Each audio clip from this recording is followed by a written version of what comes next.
Салям, дуслар! Бүген сіз Апуш сәхифәсендә. Бүген сезнең белән мин Аслан һәм безнең сәхнә хәрәкәте укытучысы Сәлимә апа Аминова. Исәнмесез, Сәлимә апа? Сәлам, Аслан. Сәлимә апа, беренче сорауым шундый булачак. Кем ул хореограф? Хореография бию белән аерыламы? Аерылса, нәрсә белән? Беләсеңме, Аслан, хореограф ул биюнең автор режиссеры, а биюче ул биюне башкаручысы. Бию дәресләре һәр вакыт гәүдәне җылыту, ягъни разминкадан башлана. Сәлимә апа тәнне дә җырлар алдыннан тавышны әзерләгән кебек йомшартырга, җылтырга кирәк ди. Зур артистлар да шулай эшли икән. Ә менә икенче сорауым шундый. Театрда бию нәрсәгә кирәк? Тавыш, психофизика, хәрәкәт. Ул актерның төп кораллары.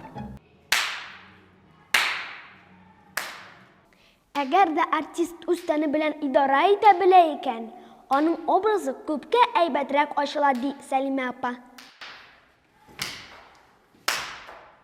Ә менә бию балада нинди сыйфатларны үстерә?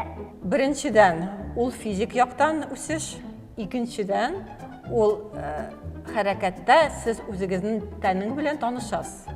Аның мөмкинлекләрен өйрәнәсез. Сәхнә хәрәкәте белән шөгыльләнгәндә без төрле предметлар белән эш итәргә өйрәнәбез. Шулай ук ритм белән эшләү, аны ишетү бик мөһим. Мәсәлән, әлеге шөгыль вакытында без бирелгән ритмга предмет һәм партнер белән эшләргә дә өйрәнәбез.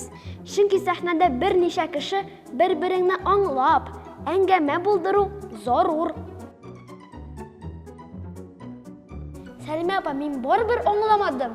Актерга нәрсәгә бию? Эх, Аслан! Сәлимә апа! Сөмбел киләле.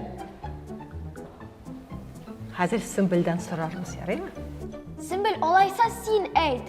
Актерга нәрсәгә бию кирәк? Хореография актерга мөмкинлекләрне ачырга булыша. Без инде 2 спектакль куйдык. Икесендә дә күп бию. Һәм минем өчен ул бию генә түгел. Мин анда үземнең күңелемне ачам. Бию минем язмышым. Афәрин, Сөмбел! Ишеттеңме, Аслан? Нәрсәгә чакырдың әле безне, Сөмбел? Дәресләр башланды бит. Шулаймы ни? О, Аслан, киттек, безне балалар көтә.